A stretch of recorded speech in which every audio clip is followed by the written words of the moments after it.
Hello, I'm David Hepworth. Thanks for clicking this word in your ear, the latest of hundreds of chats Mark Allen and I have had over recent years, some between ourselves and others with musicians, authors, comedians, and other people we like. If you'd like to help make sure they continue, you might consider being a Patreon supporter by visiting patreon.com/wordinyour-ear, or just by liking or subscribing in whatever way you prefer. On with the show.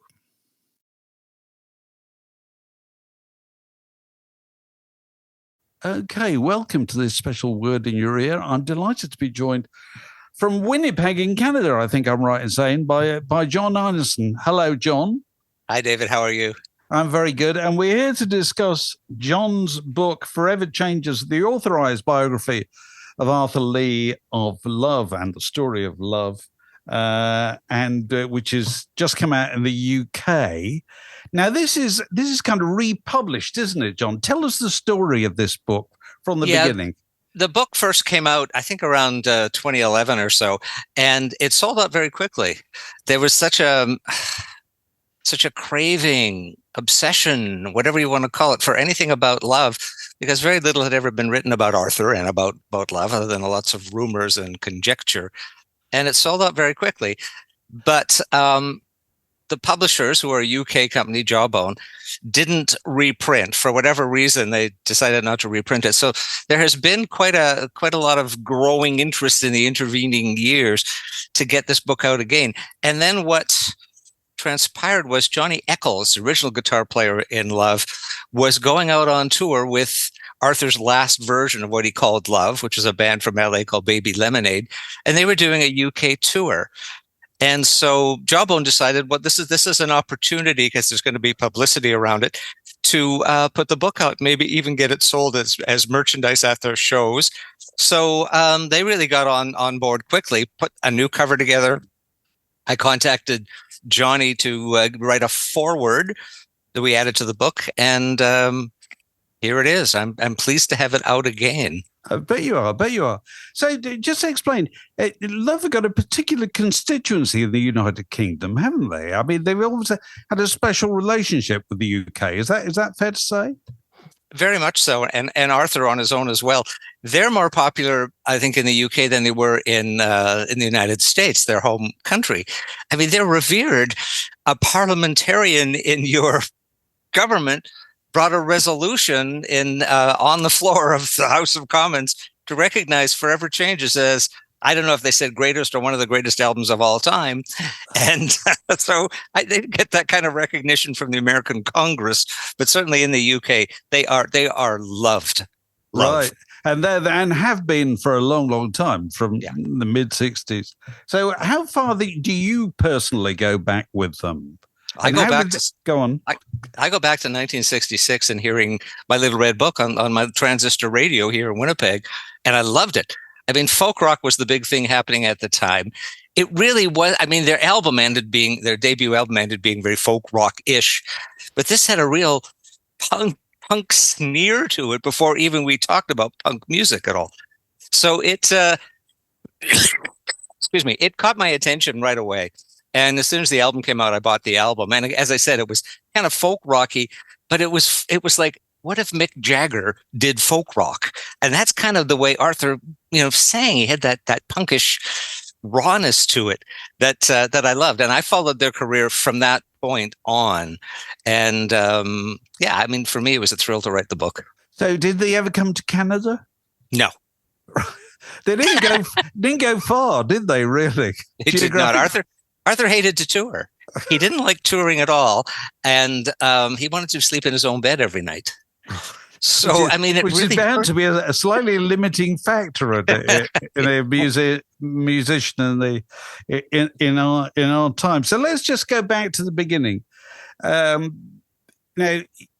when was he born, and where was he born, and what were the circumstances of his birth? He was born in Memphis, Tennessee, and he was born to a father who was already a musician, and a mom who was she worked in various occupations, but his father abandoned them when Arthur was very young. And his mother then packed them up and moved them to Los Angeles because she had some family there. And she eventually remarried. And Arthur Taylor became Arthur Lee when they married C.L. Lee, who was Arthur's stepfather. And his mother and C.L. were older. And they were more like grandparents than parents, and they doted on Arthur and spoiled him. And when I was doing the book, I got about 7 or 8 of his old buddies from the neighborhood together for a lunch at Arthur's favorite Mexican restaurant called Ernie's on Lancashire in L.A. And they just told all sorts of wonderful stories about Arthur being a real spoiled brat. And one of the guys said we had to collect Coke bottles and hand them in for 2 cents to make some money, but Arthur's parents gave him money all the time. And when Arthur was being punished, they'd send him to his room, but he was the only kid anywhere on the block that had a TV in his room. So what kind of punishment was that? So he was fairly indulged, because I think a number of people talk about his early years, say he was a bully, is the word that they use. Is that yes? Fair?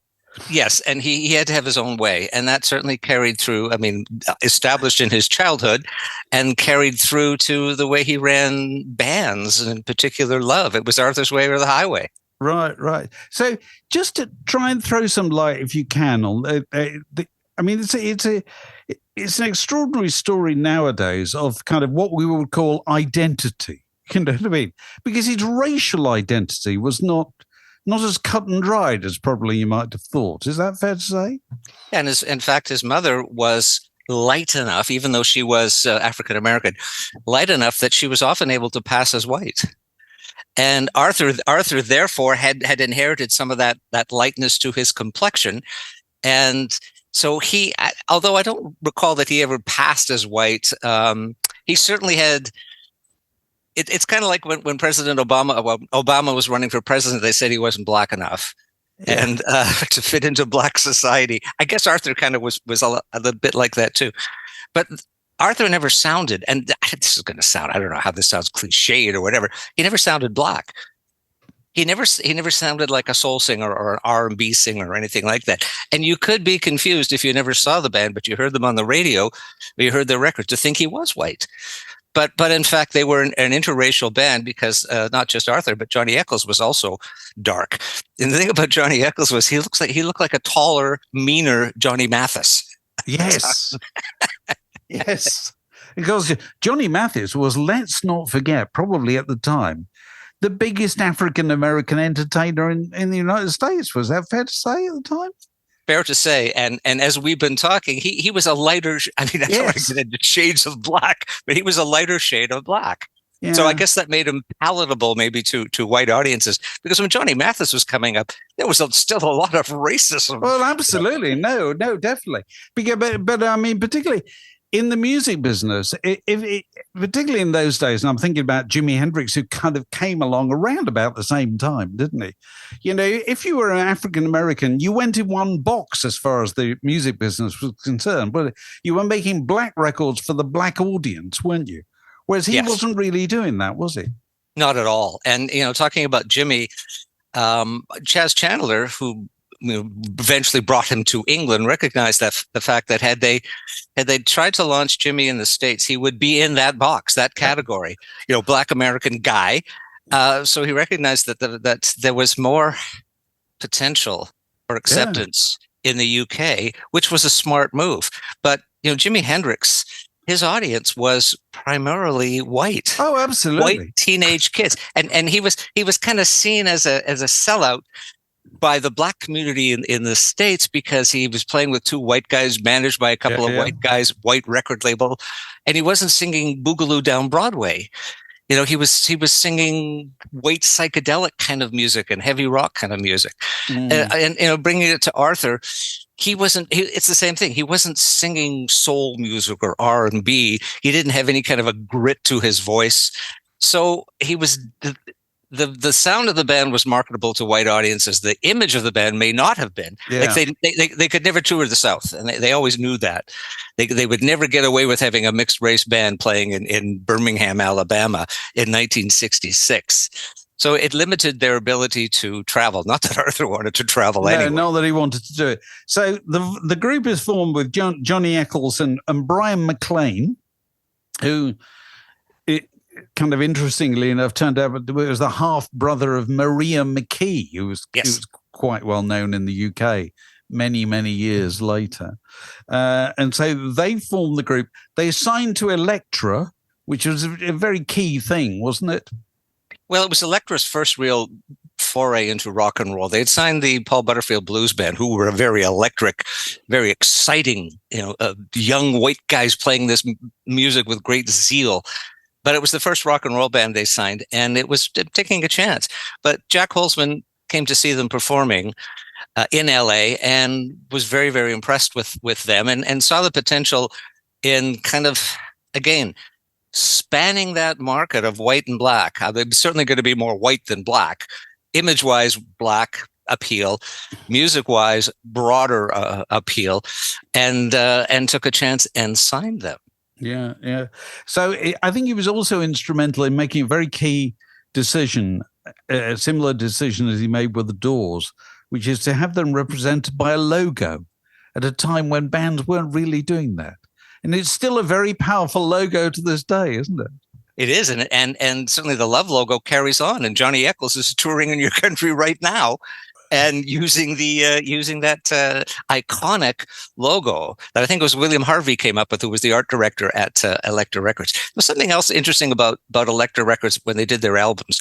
Back then, when you bought an album, it was a cardboard sleeve with a cover image pasted on. Yes. And certainly what Elektra did and with the Love albums was the whole thing was one piece. There was nothing pasted on to it. The cover was that cardboard imagery right on it. So that was kind of cool for its time. Yeah. Well, I think Jack Holzman of Elektra, a hugely important figure in loads of ways, but particularly since he was the first person, I think, to realize that the album was a packaged goods. It had to be beautiful. It had to be desirable, cherishable. You had to be prepared to spend a lot of money on it. You know what I mean? To look after it. That whole thing goes back to Jack Holzman, I think. It doesn't go back to anybody else's, apart from maybe Blue Note, the jazz label. Yeah, he came out of the folk scene and signed, Gene Ritchie and these kind of people who to the larger, music market were fairly obscure. But the appeal was to people who had a sense of music as more of an art form than just bebop-a-lula kind of thing. I interviewed Jack for the book at his penthouse in L.A. on Santa Monica, and he was just delightful to talk to. He said he'd give me half an hour, which was nice of him to do that. And we spent over 2 hours there. You would do. He loves nothing more than. Well, he's getting on nowadays, isn't he? I can't imagine how old he is now. But there was great competition with the Doors, wasn't there, between Love and the Doors? And the Doors would do all the things that Love wouldn't do. Is that true? Well, the Doors idolized Love. I have some quotes in the book from Ray Manzarek, and even supposedly Jim Morrison said too, if we could only be as big as Love. And they would stand at the door at the Whiskey and watch them play, between sets when they were playing like the Galaxy Next Door or the Sea Witch, that sort of thing. Yeah, they really were impressed with Love. But yeah, they were hungrier than Arthur. I mean, Arthur thought, playing the Whiskey and playing clubs in L.A. and Southern California was it. I mean, he was the prince of the Sunset Strip. What more did he want? But as Jack said, the Doors were hungry and would do whatever was necessary to make it, whereas Arthur wouldn't and Love wouldn't. And, it reflected in their album sales for sure. And just the fact that Arthur wouldn't play the business game and the guys in the Doors would. Mm-hmm. And did and succeeded. I mean, you can't knock, of course, that first album and the power of Light My Fire. The timing of all of that was perfect. Jack said to me, he said, I made a deal with the Doors to release their debut album in January of '67 after the Christmas rush. He said a lot of records get lost in the Christmas rush, and it's a lot of best ofs and greatest hits kind of things that Uncle Bob wants to buy to the teenage niece. Mm-hmm. But they released Forever Changes in November, and he said that was a mistake. And he just got buried. Yeah. Yeah, he said, yeah, and it barely got any reviews. I think Rolling Stone reviewed it, but yeah, it got lost in the shuffle of all of it. And as I said, there's Jack willing to work with the Doors, but there's the Doors willing to work with Jack and do whatever was necessary. And so they enjoyed a far greater career and greater longevity. I mean, we still talk about the Doors. We don't talk about Love as much. Here we are talking about it, but the Doors are iconic. Yeah. Yeah, definitely. Now he was very musical, but it wasn't the normal kind of musicianship, was it? He wasn't particularly a master of any instrument. Is that fair to say? Yeah, that's true. I mean, if there was any instrument that he was better on than any other, it was the accordion, which seems so incongruous when you think about Arthur playing the accordion. But yeah, and that's another one of those rumors that spread for decades was Arthur was so talented, he taught all the other guys how to play their instruments. And when I mentioned that to Johnny Eccles in our interview, he just laughed. He said Arthur knew, major chords, major open chords, not necessarily bar chords, and some minors. But he said when he would play his songs for us to learn, we would add all our own parts, and we would sometimes he said I would change a chord to maybe a ninth chord or a seventh chord, because Arthur couldn't think that way and didn't know those chords. So the assumption that Arthur was, controlling everything and how everyone should play all the songs, certainly another one of those rumors that's incorrect. It's kind of fashionable idea, isn't it? It's like Captain Beefheart was apparently the same with the Magic Band. Although you talk to the Magic Band, and no, it wasn't true at all. We just like the idea of people who can do that. But I'm very interested in, we're talking about Forever Changes. You interview the chap who was kind of an arranger who worked with him at the time. Tell us that story, because that was really interesting. Yeah, it's all of a sudden I've gone blank on his name. But yes, I've gone blank on it, but we'll take it as read anyway. There's an arranger, and you got in touch with him anyway. Go on. Yeah, and it was an interesting interview. We did it at a coffee shop in West L.A. I think that was the first record that he had ever That was the first rock record that he had ever worked on. He worked on soundtracks and things like that. And he said too, generally the way orchestration was done, his name was David Cross. The way the orchestration was done generally was it was an add-on. A band would go in and record, tracks for a song, vocals, everything, and then let's put some horns on it, let's put some strings on it, and they'd add it later. But he said Arthur was very keen. David Angel, that was his name. Okay. David Angel. David said that Arthur was very keen to conceive the songs with the horn and string arrangements in the development of them. And he said he spent several weeks going over to Arthur's house in Laurel Canyon, and Arthur, being again limited on his abilities to play guitar or play keyboard, would hit a note and kind of turn to him and sort of say or imply, come up with something that fits this. So right from day one, and Johnny Eccles agreed with this, the songs were conceived with orchestration in mind, in the conception of the songs and the recording of the songs. It was never an afterthought or an add-on later on with the recording of it. So that was very different. And he thought, when he heard the completed album, he thought it was too good to be released as a rock and roll album. Really? Because it was so complex in its now in its arrangements. Now he may be, of course, referring to his component of it and his part of it, but again, he conceived the idea of what were called corrido horns. I called them like Mexican bullfight horns, but the corrido horns, for example, in Alone Again or. And Johnny Eccles said when he heard that horn arrangement, he thought, wow, okay, let's add flamenco guitar and some, Spanish guitar flourishes to the song. And it then took on that character to it. So David Angel had more impact than he may have even realized at the time. But he one of the points he makes is he doesn't believe people understood how good Arthur Lee was.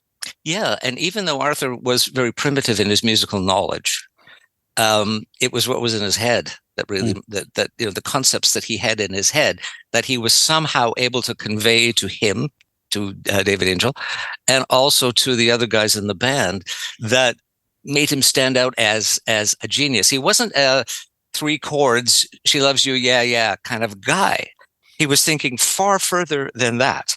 And Jack Holzman said, when they did the playback of the album, all done, all mixed, ready to go, he said he looked over and he saw Arthur sitting there, and it was the look on Arthur's face was kind of like, oh my God, I'm involved in this. I'm the catalyst of this.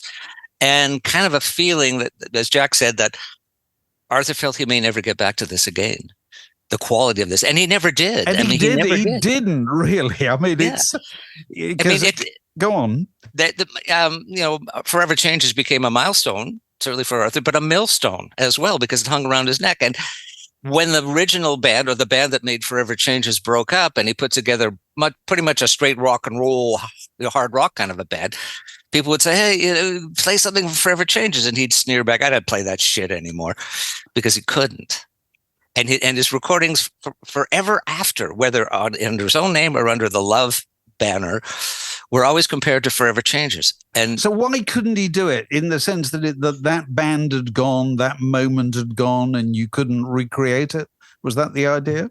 Yeah, that was the idea of it. The album was a product of the times, and it's not a product of the times in that it had backwards guitar and sitar and hippy dippy trippy lyrics. It was a product of the undercurrent of all of that. And Arthur was kind of tuned into what's really happening below the facade of flower power and psychedelia. And you have none of those hallmarks on the album and the sound of the album. There's nothing that sounds like the Grateful Dead or Strawberry Alarm Clock or Cream or any of that kind of thing. It sounds like something very, very unique for its time.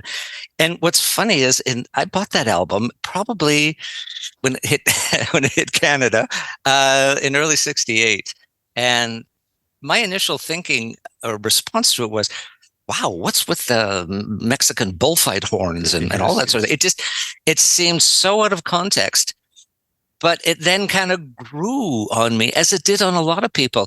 And again, the problem of the initial release coming in at Christmas rush and all that sort of thing was it never had a chance to really percolate with people and catch on with people. And it also didn't have a hit single. But also in those days, if you didn't hit, there was another new sensation coming up behind you about 3 weeks later, wasn't there? That was going to take all the public attention. It's only slowly over a long period of time that it became adopted, even in the UK, as the kind of as the image of the overlooked classic, really. And I think part of its appeal is it was overlooked. Had it been a hit, people wouldn't still be going on about it now. Well, I think that I think you're correct. Had it been a hit, we might not be talking about it, and I might not be writing about it. That's true. There's always this feeling of discovering something, and people always want to be the first to discover it and tell everybody else how great it was. And that was certainly a part of this album. It never went away. No. And it had this cult status for a long time before that. Before it that spread beyond just being a cult, obviously to British Parliament. Yeah. He got one quote I've written down here, and I don't know if it's from you or from somebody you quote, but I thought it was rather interesting, that Arthur Lee, Brian Wilson, and John Sebastian never got past 1967. That's not for me, but I thought it was a really interesting point. It's John it's Sebastian, master pop songwriter of 65, 66, 67, and then nothing. Brian Wilson, it's kind of all over by 1967. It's very, very true. Very true of all of them. It's like, John Sebastian kind of lost the page in the book that he'd been writing since like 65. And Brian Wilson, he just, he pushed his own abilities and his own mental abilities to the edge and beyond in 67 as well. Arthur shot his shot. And didn't have another bullet in the gun. This is it. It's so much a luck business, isn't it? Underneath, if you grab your opportunity, And he didn't. One of the things he didn't do, they got offered to play Monterey. Is that right? Which was the great coming out festival of the whole kind of West Coast scene, and they didn't do it. Well, for personal reasons, Arthur didn't play for nothing, and all the Right. artists played for free. And secondly, one of the organizers of the Monterey Pop Festival, Lou Adler, was reviled by Arthur because Arthur's band was called the Grassroots, or just Grassroots, and Lou Adler put a studio band together with a song that P.F. Sloan had written called "The Eve of Destruction," and took the name, well, it wasn't Eve of Destruction, but P.F. Sloan song, Where Were You When I Needed You? Studio musicians in it, and put it out as the Grassroots. And it forced Arthur to change his name. Now, I mean, he changed it to Love, although Paul Kantner once said it should have been called Hate. But, I think Love was a good name, and I think that worked to their advantage more so than Grassroots. But Arthur was really ticked about that for a long time. And he said, if Lou Adler's involved in this thing, I'm not. And it's unfortunate because think of the exposure that all those acts got from that movie. I mean, the movie came out a year later. Yes. But I mean, it made careers in many cases, and they would have benefited greatly from it. Plus, they were so revered in L.A. that they would have been welcomed at that show, more so than the Doors. The Doors weren't even invited to play, nor were the Seeds, who were a big deal at that time as well, because they didn't fit the ambience of what they were trying to get across in the festival. Sure. Nobody knew at the time what The Who and Jimi Hendrix were going to do on the last night, but it was still kind of a happy, love and peace kind of thing happening through the first few days of the festival. And although Arthur was never happy, love, peace, and flowers, I think they would have fit in just fine. So it's a major loss that they suffered. So, and in addition to all this, one thing we haven't mentioned is the part that drugs played in this story. Give us the short version. Well, as I discovered in interviewing so many people, marijuana was very commonplace back then in the States. But Arthur and some of the guys in the band got into heavier drugs and got into needles, cocaine and heroin. And it became problematic for the guys in the band. But there was always this rumor, this kind of story that when they went in to record Forever Changes, the guys in the band, like Johnny Eccles and Ken Forsey, the bass player, were too stoned and too strung out that they couldn't play the songs. And so Arthur brought in, the Wrecking Crew studio musicians, and then discovered that they didn't have the feel for the songs that the other guys did. So he canceled the sessions, took a month off for the guys to get themselves together, and then come back and record it. Well, that's not true. They were all dabbling in drugs then, but as Johnny said, we didn't get into heroin until after we recorded that album. And the heroin really came when we were sitting around waiting for Arthur to book gigs, and we had nothing to do, and we were running out of money and all of that. So the idea that they were too strung out is definitely not the case at all. But they did get involved in heavy drugs afterwards. And Arthur, for the rest of his life, was involved in, obviously for the 5.5 years he was in prison, he wasn't. Tell us about him going to prison. That was firearms offenses. Yeah, and California, I don't know if they still have it or not, but it's that 3 strikes law where for whatever crime you've just committed, if it's your third one, you're going to prison. Even if you stole a carton of milk from the 7-Eleven, you're going to prison because it's your third time around. And Arthur was on his third strike with that gun. He was trying to impress somebody from Australia that was visiting him and his girlfriend, who would later become his wife. And somehow he got a gun. He had a gun for whatever, and he fired it off the balcony. And neighbors said, "There's a guy shooting a gun on the balcony," and he was arrested. And again, Arthur, I think under normal circumstances, wouldn't have been sentenced to 12 years in prison for if that had been his first offense. He might have done some time. I mean, it's a gun. Yeah. But 3 strikes and he was sent off for 12 years. He did 5.5 years. And behind the scenes, those who were, close to Arthur and supporters of Arthur or put up with Arthur really fought the legal system to claim that Arthur's defense lawyer had no idea what he was doing. And therefore, it should have been a mistrial. And in the end, that's what they got. It wasn't that Arthur was exonerated, I guess, but he was released on the basis of poor defense. And I guess the prosecution decided we're not going to pursue this again with this guy. But it was, everybody says Arthur was a changed man when he came out. Well, yeah, he was certainly chastened from the experience. but it didn't stop him from getting back into drugs again, and crack was beginning to happen around then too. So Arthur, drugs followed Arthur through his life. Right. Much.